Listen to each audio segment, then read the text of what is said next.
Hello, my name is Stephen Anti, and this is Joynews Exclusive. Exactly a year today, the Electoral Commissioner, Dr. Samuel Aferi-Gyan, declared the then presidential candidate of the NDC, John Dramani Mahama, as winner of the 2012 election. This election will go down in the history of the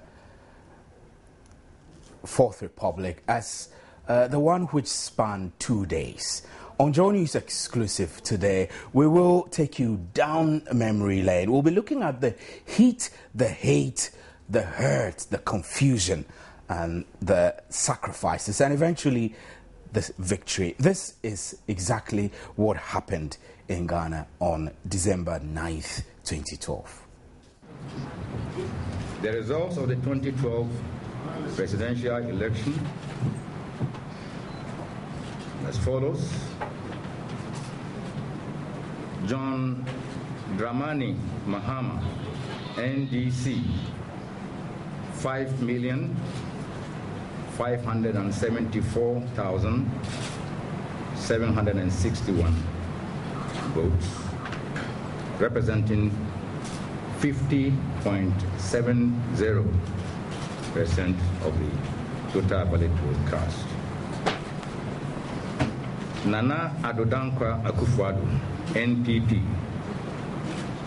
5,248,898, representing 47.74% of the total valid vote cast.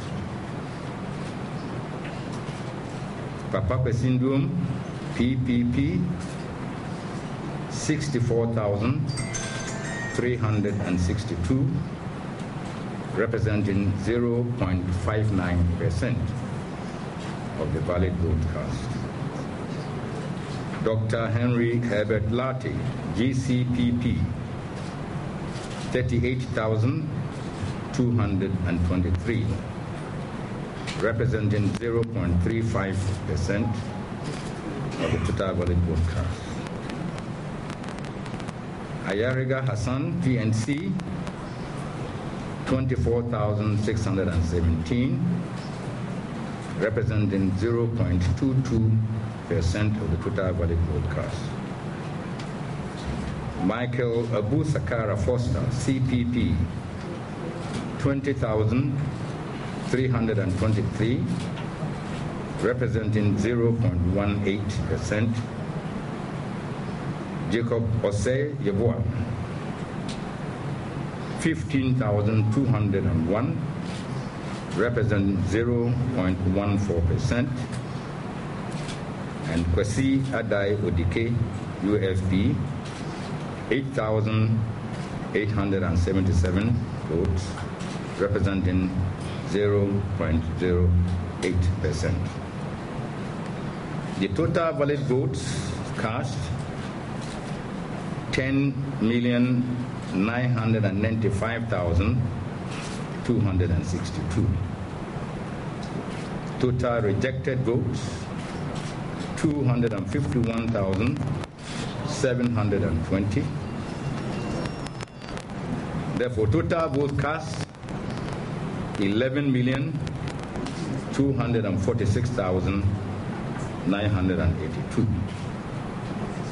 The total registered voters, 14,158,890. The turnout percentage, 79.43. Ladies and gentlemen, based on the results given, I declare John Dramani Mahama President-elect. Thank you very much.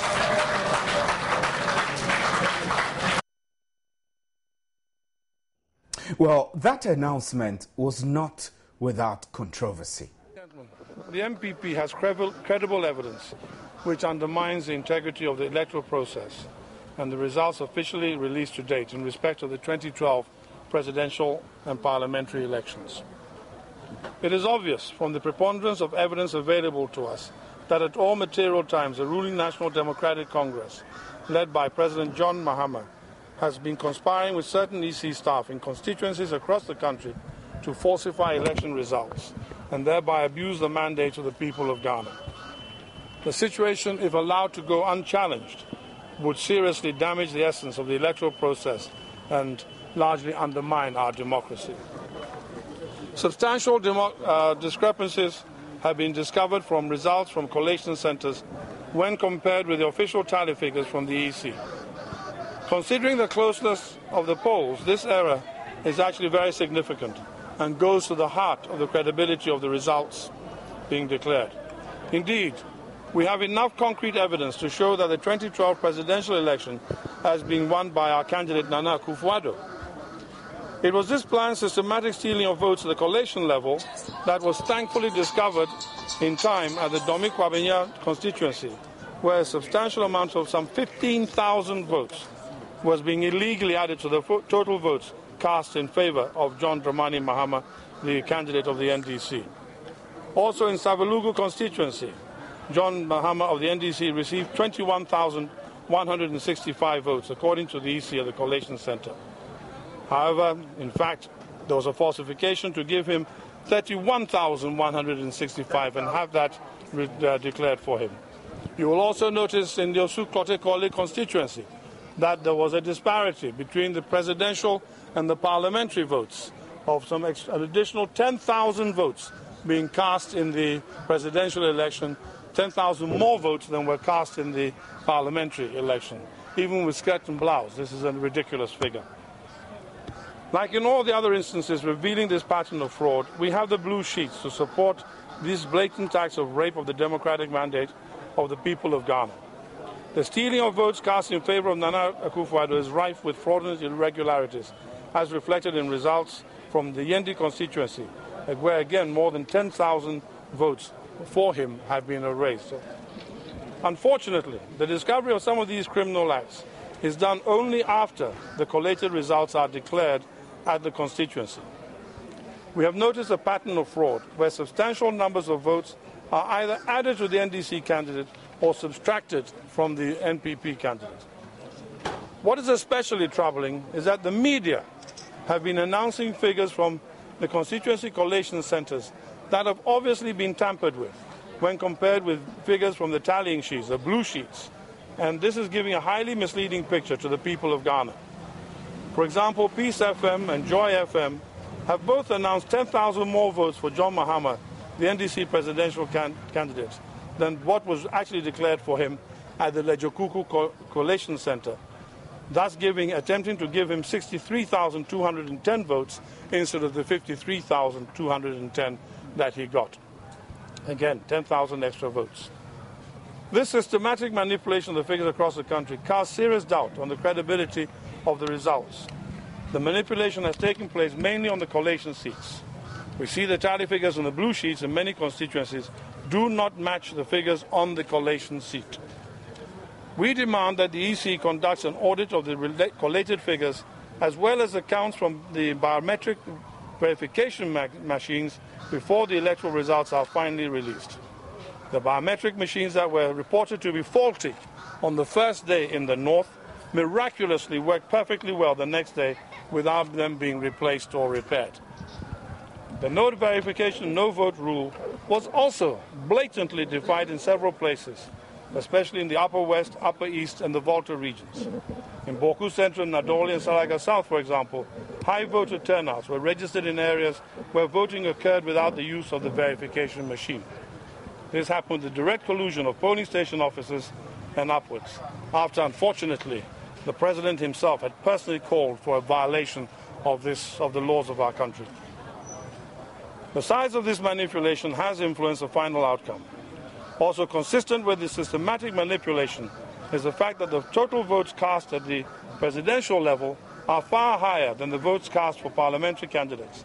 And most of the time we have seen this happening are the very places where the collation figures are being manipulated. We call upon our party members and the general public to ignore the tainted provisional results announced through the mass media. Indeed, already the election has been called for the NDC candidate by one major media house, Multimedia.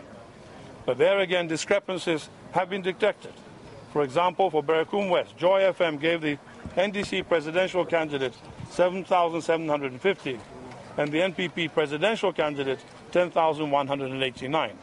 But the EC's own results on its website state 9,091 for the NDC and 6,236 for the MPP. Also in Aquatia, Joy gives the NDC candidate 19,118 and the NPP candidate 20,678. The EC, on the other hand, gives the NDC candidate 18,963 and the MPP candidate 20,506. So we call on the people of Ghana to remain calm and wait for a proper audit of the results before the declaration of any results. The unfortunate connivance of EC staff in this electoral fraud is most worrying. For example, the Yape Kusogu constituency, the presiding officer at the Kakalito polling station recorded 0 for our presidential candidate. However, upon recount of the ballots, our candidate miraculously got 49 votes, which had been overlooked. Our presidential candidate, Nana Akufo-Addo, earlier on raised these serious concerns about the reliability of the election results with the ECOWAS observer mission headed by General Obasanjo when they paid a visit to him this morning. We respectfully demand the EC to not release any official result until these extremely serious concerns are investigated thoroughly and its findings announced. We also call for an immediate meeting with the chairman of the Electoral Commission. These results cannot be forced down the throats of the people of Ghana, as this will be very subversive of their constitutional right to determine who leads them.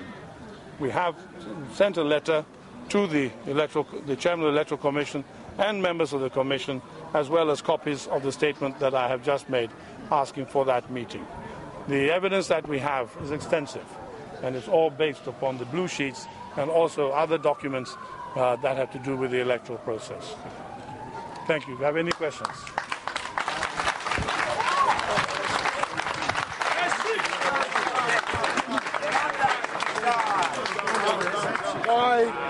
The blue sheet, we keep saying a blue sheet, but in fact some of it is now red.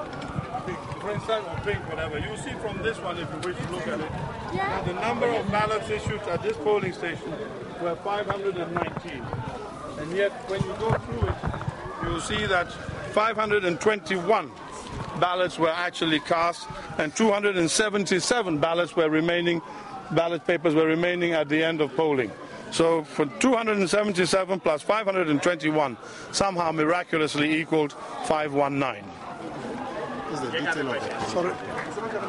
Yes, sir. Do you have any party representatives in the strong room of the EC? We do, yes. Able to verify what figures are coming into the EC so you can compare them to what you have? What we have people coming in the strong room of the Electoral Commission, and they are indeed have access from the collation results from the constituencies. But as I've made clear in this thing, it is those very figures coming from some of the constituency collation centers that have been tainted. So how many with the figures going to the EC strong? Sorry? So you don't have any questions regarding the figures going to the EC? Well, I mean, we're looking at whatever changes there are. What we have done is we have made sure that this time, every year we have an operation that brings in the blue sheets, we keep calling blue sheets, from the collation centers, constituency collation centers, and also sends us the results of those so our people in the strong room can have access to the numbers before even the EC gets them. This year we have gone a step further, and we have had people sending the numbers from the polling stations themselves, so that we have been able this year. So far we have results from almost all the polling stations on the numbers that have voted there, and so we have an idea of exactly what is going down, and that's why some of the time we are very surprised at what we see and what we hear, and that's why we're taking this matter so seriously. General, what about if the EC goes ahead to declare the results? I think it would be unfortunate. The EC, as you know, is a power unto itself. It is given a lot of constitutional guarantees, but the EC at the same time has the same constitutional duty and responsibility as you and I do to help to protect the democracy of this country and to enhance the growth of the democracy of this country. This election is the first time since 1992 that we have taken more than 1 day for an election. So if we can take 2 days for an election, then definitely we can take a few extra days to actually go through the results and then make sure that the results are accepted by everybody and the country is at peace with itself. How many constituencies? We have significant problems. Okay, but again, I have to be a little bit careful what I say to you because I don't want to sound to the Peace Council as if I'm trying to incite anybody. I'm not. All I'm doing is trying to bring to the notice of the Electoral Commission that these things have been cited and that we are asking for the meeting to take place so that we can go through the concerns with them.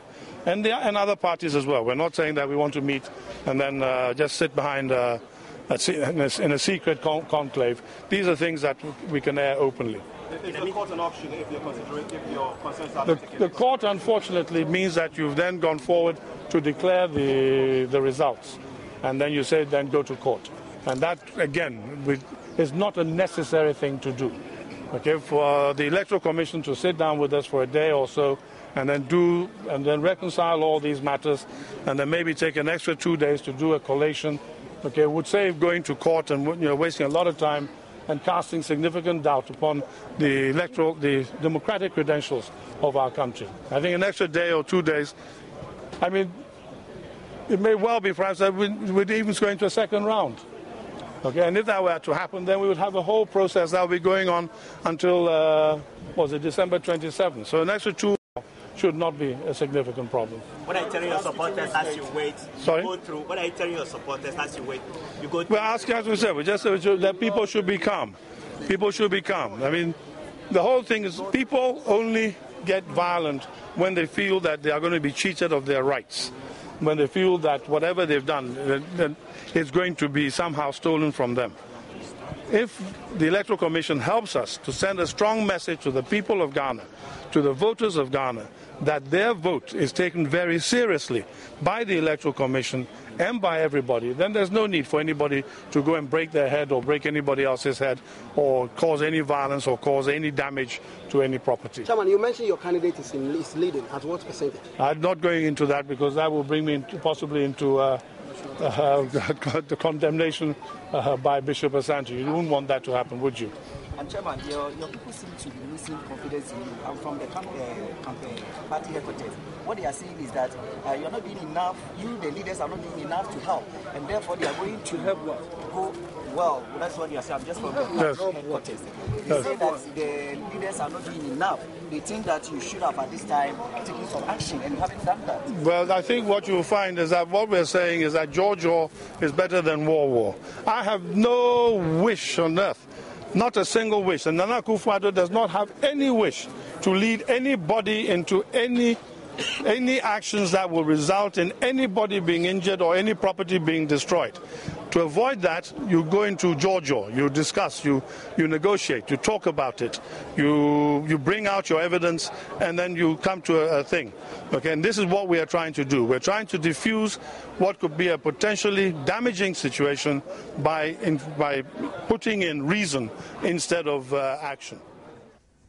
Well, following from the announcement and stand of the MPP, some of the MPP supporters resorted to intimidating journalists, including our own Manasseh Winnie Azuri and Eric Curtis Howard and Niayi Ante.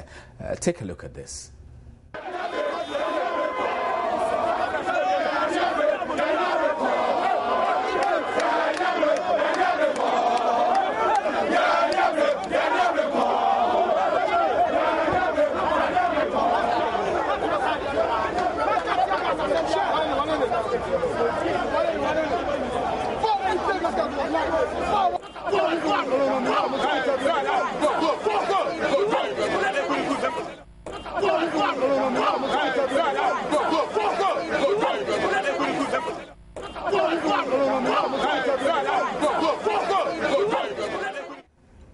Very funny visuals there. You saw Eric Curtis Howard being shoved around like a little baby who was looking for information amidst a group of giants. Well, but the MPP came back and apologized. First chairman of the party, Jacob Echebi-Lamte, apologized to the entire media fraternity. Good afternoon, ladies and gentlemen of the media. I thank you all very much indeed for gathering at such short notice. Let me also please start with an apology to you. I understand some of your colleagues were mishandled in coming here. This is not the NPP tradition, and we'll take a very dim view of that, and we'll be taking action against those who were doing that. We regard the press as the friends of our democracy and a mighty institution in helping us to build and establish our democracy. So please accept my apologies. Well, our own Emmanuel Ante still lives with some of the brutal attacks that were meted out to him and has been dealing since then with a very terrible back and spinal injury. He still goes to hospital every day for. Now, the MPP followed this apology up with a visit to multimedia. Yeah, we got your message that you wanted to come and have a chat with us, and so we've gathered ourselves here, and we are all ears. So you are welcome once again. Okay, now I think in requesting for this meeting, we gave an indication of why we wanted to see you, and it's just that we've had reports that certain, well, how shall I put it? That within the past few days, either a member of the multimedia, I think, with the reports we have indicate that somebody who works with multimedia, a reporter or a staff, cameraman, a crew, whoever, and also that some of your equipment had been attacked by people purporting to be NPP supporters. Now we are here to say we are sorry. We apologize for any such behavior. That is not behavior that is sanctioned by the party or its leadership or its membership for that matter. This party can say without any fear of contradiction that in the history of this country, this is the party that has fought for democracy, that has fought for multi-party elections in this country. We are the party, anything that the Electoral Commission does, which has made it something to be quoted in other parts of the world. And the reason why they are called to go and help in other parts of the Africa, everything that has worked was instigated and campaigned for by the NPP. We recognize this is the party that stands for press freedom. We are known as having good relations with the media. We consider it, anybody who attacks the media is an attack on freedom of the press, on freedom of speech. And that is what we have always advocated for. So we want to say, if that happened in our name, we apologize, we are sorry. It's not sanctioned by us. We completely condemn it, and we don't want it to happen. Our supporters have been told quite clearly, in very categorical terms, that yes, the party has a difficulty with the results as have been announced by the Electoral Commission, but we are going through the proper sanctions to take our matter to the court and to the Supreme Court. That's what the leadership has said very clearly, and we don't want any other way of resolving this issue. And if your staff or your equipment have in any way been interfered with in the pursuance of your doing your job, We wish to apologize. We wish to say we are sorry. It is not something we want to do. We want you to continue to do your work professionally. It is in our interest that you do your work professionally. And we do not sanction any attack on any member of the media. That's where we are. I hope I did it. I was going to time myself, but I think that is about what we wanted to say. Thank you very much. Oh, yes. And to place on record, this is a letter, the letter that kind of encapsulates what I've said, signed by our chairman. Thank you. Multimedia has been very professional in your reporting. You've always called elections. You called elections in 1996, in 2000, and so on. And so if this year you didn't call elections for us, it doesn't justify any anger against you. But in a situation where there's a large crowd, look at the supporters of even by these results, more than 5 million. How many of them are at the circle? Maybe 2,000, 3,000. And if 4 or 5 of them go out of hand, it blows the whole thing apart. So it's totally unjustified. The party, indeed, the very day that it happened, the flag bearer wanted to call Mr. Kwesi Twum, but the connection was not going through. That was how bad that we felt. If there's any party that is going to be classified as the friend of the media, I'm sure it's the NPP in this country. We decriminalize free speech. We give the press the press center, and our philosophy has always been liberal democracy, and the bedrock of liberal democracy is the media. So the last thing we would sanction is an attack on the media. But in the situation that it happened, we will not justify it, but we just also like to put it into context. If we had a bit of money, now we are broke, we would have made some financial recompense to you. But now I don't think we've even paid you fully for the adverts. And you may have to write it off. You may have to consider writing it off at a later date. But at least we should come and express our regrets personally.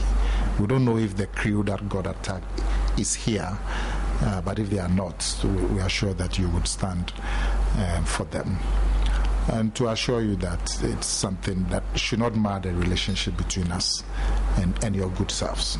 I mean, you are there can also be no serious media in Ghana without multimedia.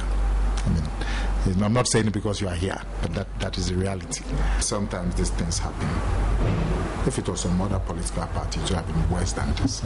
And we pray that you take it in good faith. Thank you. I think your message is well received. We can understand that sometimes things get out of hand, especially when there's a mob in place. Yes, the gentlemen involved are not here, but we will pass on the message to them. And I think, we don't have any issue beyond that. We think that it's an unfortunate incident, but we will continue to do our work and do it in as balanced a manner as we can, and that's what we've always tried to do. So we will take it from there, and we are hoping that this whole issue will be resolved sooner rather than later, so that life will return to normal for all of us. So thank you very much for coming. Apology has been well received and accepted. I can say that, right? Yeah. We can also now look at the time that lies ahead of us. We're moving into uncharted territory as a nation. And it's going to be very challenging for both the political parties, their leadership, and for their partners, like you, the media.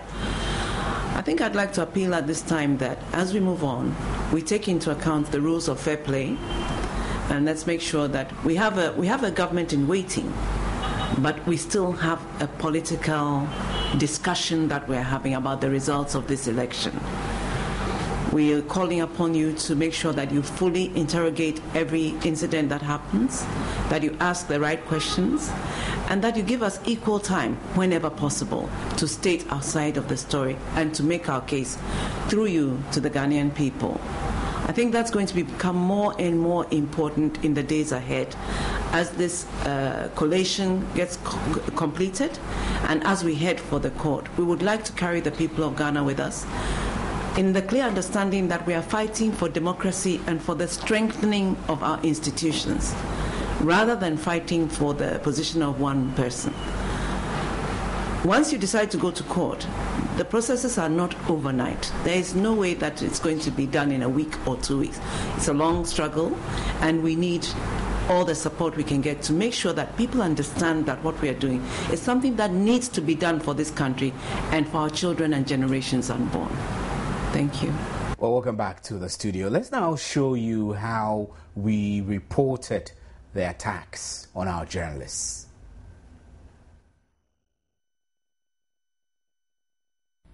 Some multimedia journalists were attacked during and after the elections by some members of the opposition NPP who were angry that the election headquarters had projected that President Mahama was most likely to win the presidential elections. First was Eric Curtis Howard, who endured the brunt of NPP supporters.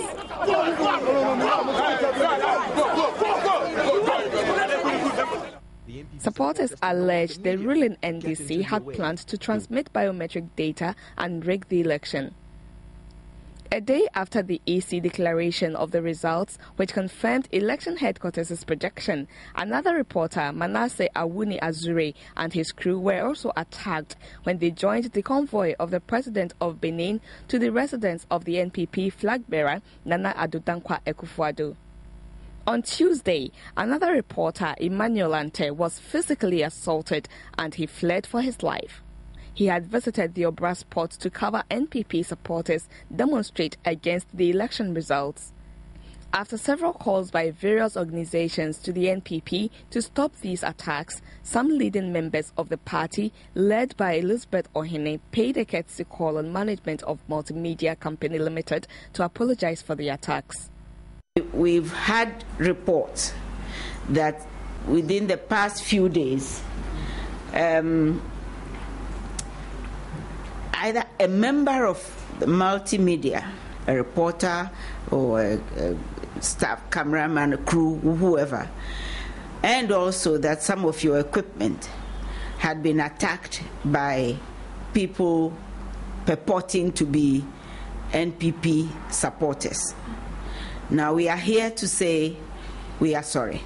Communications Director of the NPP, Nana Akomia, said Multimedia had a reputation for doing its work professionally and that the attacks were therefore unwarranted and unjustified.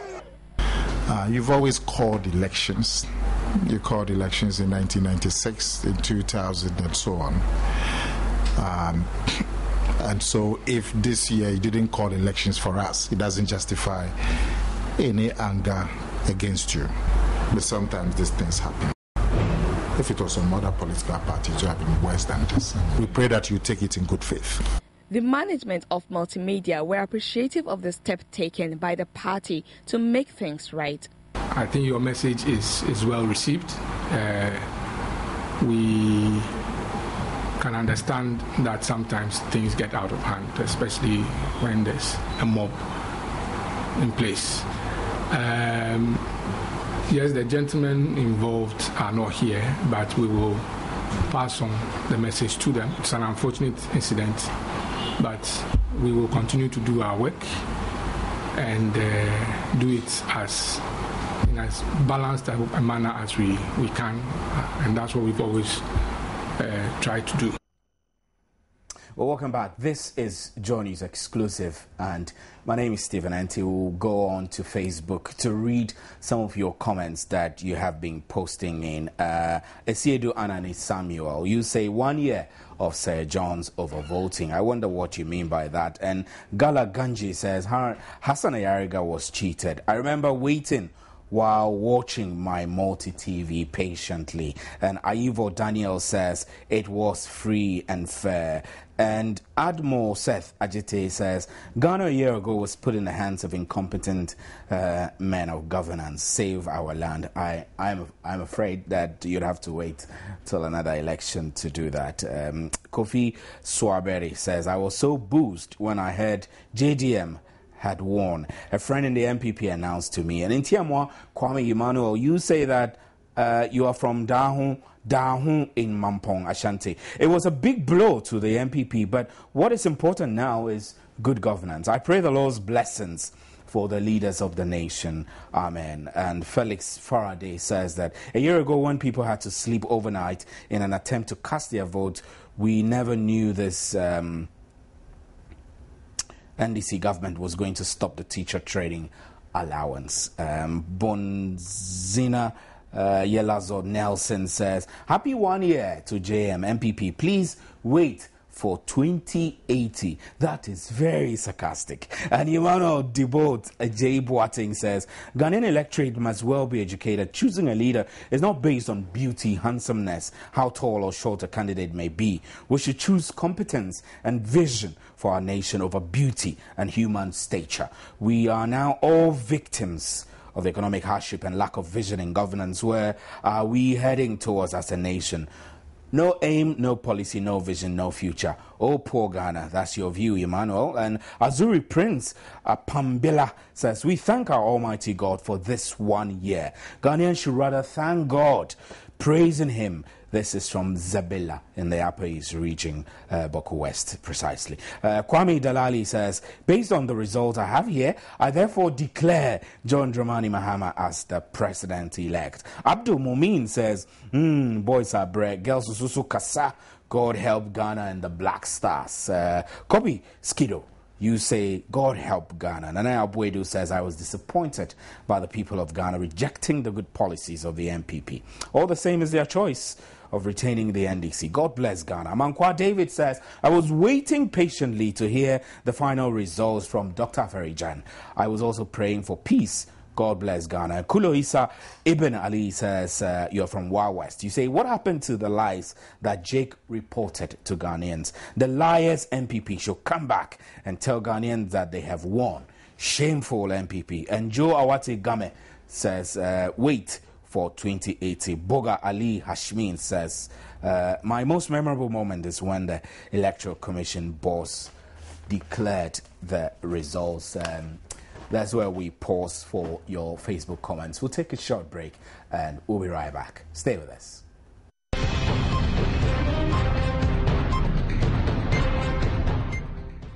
Well, we'll now bring you a playback of how the election headquarters here covered the elections 2012.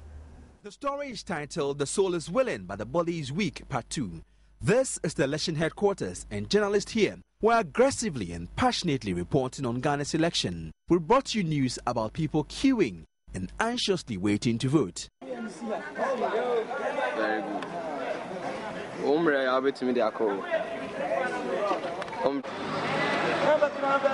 Our men were relentless, filing stories from Adan to Zabsugu. In dangerous times, we were there.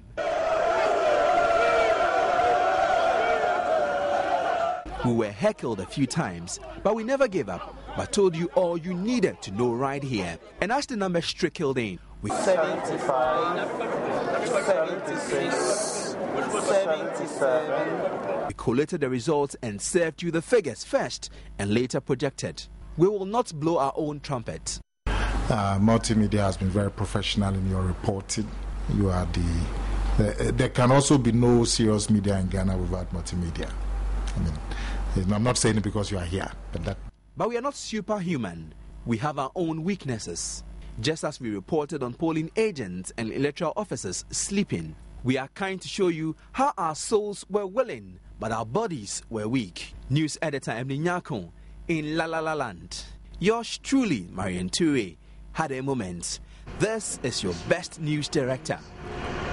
Every day with MPs, this is an extraordinary achievement. And one of the finest cameramen. Lobby, you get some of the MPs who are coming to lobby for those positions.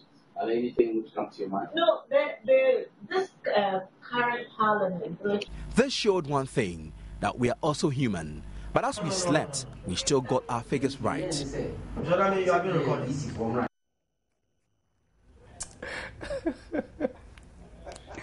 I beg your pardon, guy. That's very funny. Looking back at some of the stuff here at the election headquarters, sleeping on their benches. It was a very, very difficult moment for us. I'll wrap up with a couple of your Facebook comments, and then we'll be out of here. Boga Alhi Hashmin, you said that my most memorable moment is when the EC boss declared election results, and Amankwa David says that is shameful and Kubolo MPP should get out. Abdallah Saudatu, you say that it was, you didn't say anything. And Kulo, again, from Wow West says, wow, MPP will rather thank the NDC for their patience for the violent behavior of MPP. And then Governor Kinobet says, oh, yes, the MPP's apologies. That's how we'll bring the curtains down on today's Joynews Exclusive. My name is Stephen Antia. Thanks for staying with us.